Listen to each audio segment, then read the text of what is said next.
नमस्ते प्यारे बच्चों, आप लोग को स्वागत है आपका अपना यूट्यूब चैनल दिलदार मैथ क्लास पे।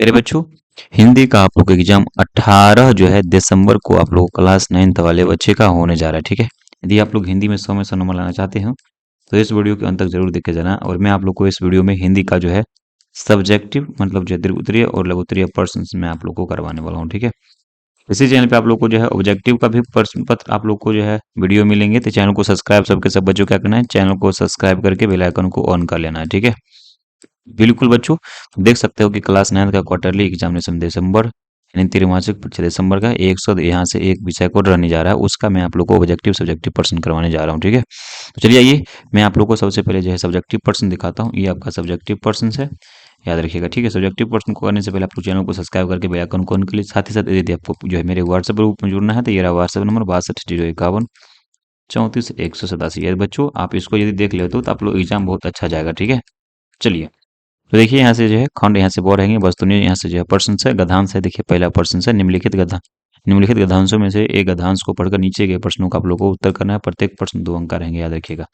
आपको जो है 5 प्रश्न बनाना है। एक गधांश दिया हुआ है, हिंदी संवैधानिक रूप से भारत की राजभाषा है। भारत में जो है हर एक वर्ष 14 सितंबर को जो है हिंदी दिवस मनाया जाता है। भारतीय भाषाओं में केवल हिंदी ही एक ऐसा भाषा है जिसे राष्ट्रभाषा के रूप में अपनाया जा सकता है, क्योंकि यह भाषा जो है अधिकतर जो है भारतीयों द्वारा बोली जाती है और समझ में आती है। बहुत सरल और जो सहज और जो है सुगम भाषाओं होने के साथ साथ है। तो अब देखिए इसका आंसर जैसे क्वेश्चन से ये रहा 1 2 3 4 5 प्रश्न से रहा। भारत की जो है राजभाषा कौन सा है, तो यहाँ पे क्या हो जाएगा, भारत की राजभाषा हिंदी है। हिंदी संवैधानिक भारत का क्या है, राजभाषा है, तो यहाँ पे क्या हो जाएगा, हिंदी भरा जाएगा। हिंदी दिवस कब मनाया जाता है, तो हिंदी दिवस 14 सितंबर को मनाया जाता है। तो मैं सबका आप लोग को नीचे जो है आप लोग को जो है आंसर है। तो ख देखिए 2 गधांश से गधांश एगो क वाला है, एगो गधांश ख वाला है। तो कौन एक को बनाना है आप लोगों को, दोनों में से ये दोनों में से एक और दो दोनों में से कोई एक बनाना है, कोई एक ही गधांश आपको बनाना है, याद रखिएगा। ठीक है, चलिए आइए प्रश्न संख्या 2 है, गधांश नंबर 2 ध्यान से देखेंगे। साथियों आप लोग चैनल को सब्सक्राइब नहीं करते हैं तो अच्छा नहीं लगता मुझे, चैनल को आप लोग सब्सक्राइब कर लीजिए। ठीक है, देखिए निम्नलिखित गधांशों में से एक गधांश को पढ़कर नीचे दिए गए प्रश्नों का आप लोग को उत्तर करना है। तो देखिए गधांश और सुमित्रानंद पंत का जन्म 20 मई 1900 ईस्वी में जो वर्तमान उत्तराखंड राज्य के जो है कौसानी में हुआ था। शिशुअवस्था में उसकी मां का निधन के कारण पिता और दादी की छाया में पले बले पंत की जो है काव्य प्रतिभा के पंख जो है अल्मोड़ा की जो है नरसिंह जो है सुषमा के बीच जो है खुले। सुमित्रानंद पंत हिंदी साहित्य में छायावादी युग के जो है 4 प्रमुख स्तंभों में से एक है। छायावादी युग को जो है जयशंकर प्रसाद महादेवी वर्मा और सूर्यकांत त्रिपाठी निराला और जो है सुमित्रानंद पंत का युग भी कहा जाता है। तो आप लोग देखिए नीचे में इसका जो है प्रश्न है 1 2 3 4 5 प्रश्न है। तो आपको क्या करना है, पांचों प्रश्न का आप लोग को उत्तर करनी है। हालांकि मैं इसका आंसर नीचे बना के रखा हुआ हूँ। अब देखिए ख है, ख में क्या है, इसमें भी आपको गद्यांश है। इसमें भी कितना प्रश्न बनाना है, 1 2 3 4 5। साथियों इसमें भी आपको जो है 5 प्रश्न आप लोग को सबके सब बच्चों को बनाना है। इसमें किसी प्रकार के डाउट और दिक्कत वाली बात है नहीं। आइए देखते हैं प्रश्न संख्या 3 मोस्ट वीवीआई। देखो ध्यान से, कह रहा है निम्नलिखित में से किसी एक विषय पर लगभग जो है 200 से 250 शब्दों में निबंध लिखना है। इसके लिए आपको 10 अंक मिलने वाले हैं, याद रखिएगा। देखिए पहला है नव वर्ष पर लिखना है। दूसरा है मेरे प्रिय पुस्तक पर लिखना है। तीसरा तुम्हारा है वैज्ञानिक प्रगति और जो है मानव जीवन पर। चौथा तुम्हारा क्या देशान जो है देशाटन के लाभ है। पांचवा तुम्हारा अंगा नंबर दुर्गा पूजा, याद रखिएगा। किसी एक पर क्या करना है आप लोग को जो है निबंध या अनुच्छेद जो है 200 से 250 शब्द में क्या करना है आप लोग को लिखना है। ठीक है, प्रश्न संख्या 4 देखिए, प्रश्न संख्या 4 कह रहा है मासिक परीक्षा की तैयारी का यह उल्लेख करते हुए अपने बड़े भाई के पास में पत्र लिखना है। अथवा आप 5 नंबर का ये अंक है, 5 जो है 5 मार्क्स का प्रश्न। अथवा यदि आप ये नहीं बनाओगे तो फिर नीचे में है बढ़ती हुई महंगाई पर 2 छात्रों के बीच क्या करना है, संवाद को लिखना है।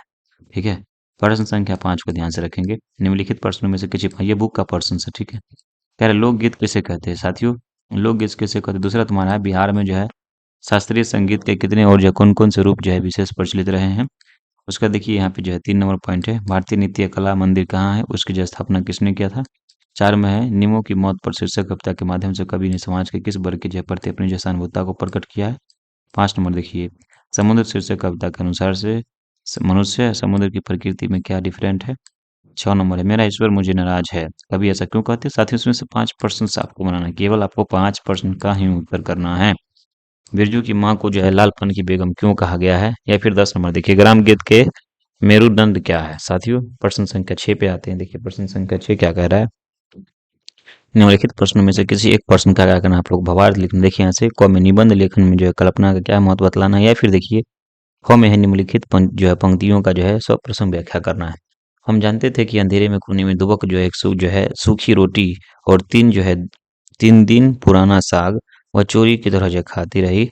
बरस। तो इसके बारे में क्या कहते हैं आप लोग को भी क्या करनी है, जैसा कि आप लोग देख सकते हैं। आइए देखिए, गद्यांश क है। गद्यांश क में क्या है, मैं आप लोग सबका आंसर बतलाता हूँ। भारत की जो है राजभाषा हिंदी है। दूसरा नंबर जो है हिंदी दिवस जो है सितंबर को मनाया जाता है। 3 नंबर है हिंदी को जो है राष्ट्रभाषा के रूप में अपनाया जा सकता है। 4 नंबर विश्व की जो है संभवतः सबसे वैज्ञानिक भाषा हिंदी है। इस गद्यांश का उचित शीर्षक हिंदी भारत की राजभाषा हो सकता है। जो है गद्यांश ख है। गद्यांश ख का 5% था, उसका मैंने दोनों में से कोनो एक प्रश्न ही आपको बनाना था, ठीक है। कोई आपको एक ही बनाना है, इस बात को आप अच्छे से याद रखेंगे, ठीक है। अब देखिए ख वाला था, दो का जो है 2 नंबर प्रश्न का क है सुमित्रा नंदन पंत का। सुमित्रा नंदन पंत का जन्म 20 मई 1900 ईस्वी में जो वर्तमान उत्तराखंड राज्य में गोसौनी में हुआ था। उसके बाद पंत की काव्य, दूसरा नंबर प्रश्न का आंसर था इसी का। पंत की काव्य प्रतिभा के पंख, यहाँ से पंख अल्मोड़ा के नरसिंह सुषमा के बीच हुई खुली है। 3 नंबर सुमित्रानंद पंत छायावादी युग के ऐतिहासिक कवि साहित्यकार कवि है। 4 नंबर सुमित्रानंद पंत का प्राकृतिक चित्रण समकालीन कवियों में से सबसे बेहतरीन था। साहित्यकार राजेंद्र यादव ने सुमित्रानंद पंत के बारे में कहा था कि पंत अंग्रेजी के जो है रूमानी कवियों जैसे जो है वेशभूषाओं में से प्रकृति के केंद्रित लिखित जो है साहित्य लिखते थे। अब ख वाला है विचारों के अनुसार से, तो जैसा कि आप लोग देख सकते हैं ख वाला का भी आंसर यहाँ पे है, ठीक है। कह रहा है विचारों ने कहा था कि जो जैसा सोचता है और वैसा ही और जो है करता है वो वैसा ही बन जाता है। मनुष्य का जीवन अनमोल है, मनुष्य का जो है मन चंचल है। अनंत जो है आकाश में जो है भली पूरा जो है भली पूरी जो है विचार तरंग तैर रही है। उसका एक ब्रह्मा में जो है विचार तरंगों ऊर्जा जो है पुंजों के रूप में विद्यमान है। उसका देखिए 5 नंबर यह प्रश्न था ना, जिसमें आप लोग को निम्नलिखित में से 5 प्रश्नों का आप लोग को उत्तर करना है। उसका लोकगीत किसे कहते हैं, उसका देखिए कौन कौन से विशेष प्रचलित है, सबका आंसर्स में आप लोग को 6 नंबर प्रश्न देख सकते हैं। उसका मैं आप लोग को यहाँ से आंसर्स अब नीचे की यहाँ से देखिए सबके सब बच्चे आंसर्स, उसका आंसर देख लीजिए आप लोग। आइए तो चैनल को सब्सक्राइब कर लीजिएगा। इसके यदि पीडीएफ आपको पढ़ने के लिए चाहिए तो यहाँ से ले लीजिए 62 051, ठीक है, 34 187 आप जुड़िए। और क्लास 10th की भी तैयारी करवाया जाता है 187 बार, यहाँ से 187 34 187 याद रखिएगा। क्लास 10th का भी तैयारी करवाया जाता है, तो आप लोग जरूर से जरूर जुड़िएगा, वीडियो को जरूर शुरू कर लीजिएगा, ठीक है। देखिए निबंध है, नव वर्ष पर लिखना है। नव वर्ष एक नया जो है अभी अभी जानते हैं कि नया साल आने वाला है। नव वर्ष जिसको नया साल बोलते हैं, एक नया आरंभ, नई उम्मीद, नई कल्पनाओं का प्रतीक है। हमें जो है वर्ष की जो यादों को जो है समेट कर नए साल में शुरुआती करने का जो अवसर देता है। नए साल का आगमन जो विभिन्न जो है संस्कृतियों में अलग अलग तरीके से मनाया जाता है, लेकिन इसका मूल्य उद्देश्य हमेशा जो है सकारात्मक और जो है उत्साह से बढ़ावा देना होता है। यह ऐसा समय है जब जो है लोग अपने जो है परिजनों के साथ मिलकर जो खुशियां मनाते हैं, लक्ष्य निर्धारित करते हैं और जीवन में जो सकारात्मक बदलाव लाने का प्रयास करते हैं। नव वर्ष हमें यह याद दिलाता है कि समय परिवर्तनशील है और हमें हमेशा जो है नए अवसरों का क्या करना चाहिए, तैयार करना चाहिए। मेरी प्रिय पुस्तक, मैं बच्चों जी मेरी प्रिय पुस्तक पंचतंत्र है। यह एक प्राचीन नीतियों कथाओं में से संग्रह है। आपको जो मन करे वो लिख सकते हैं, किसी प्रकार के डाउट नहीं है। अब नीचे की तरफ आओगे तो देखो वैज्ञानिक और जीवन है, देशाटन के लाभ है, अब नीचे दुर्गा पूजा है। देखो उसके 4 नंबर है पत्र लिखना था, तो पत्र आप लोग इस प्रकार से पत्र जैसे कि लिखा हो इस प्रकार से लिख सकते हो, अथवा संवाद लिखना है या दो छात्र के बीच संवाद लिखना था तो संवाद भी है। नीचे एक तरफ 5 प्रश्न था, 5 प्रश्नों का उत्तर भी आप लोग जैसा कि देख सकते हैं आप लोग स्क्रीन पे। बिल्कुल लोकगीत वह गीत है जो लोगों में प्रचलित होता है और जिसका कोई जो है ज्ञात जो है रचयिता नहीं होता है। तो 5 प्रश्न से आप लोग को याद इसमें रखना है। बिहार में जो शास्त्रीय संगीत के 3 रूप में प्रचलित जो है धूपद्र, टुमकी और टप्पा आप लोग को देखना है। जो है भारतीय नृत्य कला मंदिर पटना में स्थित है, इसके जो है स्थापित पंडित बिरजू महाराज ने किया था। बाकी 6 नंबर प्रश्नों का भावार्थ लिखना था, आप देख सकते हैं क और ख दोनों है। साथियों इस प्रकार से आप लोग वीडियो को शेयर कर दीजिएगा, चैनल को सब्सक्राइब कर लीजिएगा। मैंने आप लोग को क्वेश्चन जो है इसमें से सब्जेक्टिव क्वेश्चंस करवाए हैं, इसको याद कर लेना है। ये आप लोग को प्रैक्टिस पर्सन मैं सब्जेक्टिव करवा रहा हूँ, ऐसा नहीं है कि आप लोग को मैं कह रहा हूँ दावा के साथ। सब्जेक्टिव प्रश्न पत्र करवा रहा हूँ, तो देख के जाना है सबके सब बच्चों को बहुत सारा प्रश्न लड़ेंगे। जय हिंद, जय भारत, भारत माता की जय।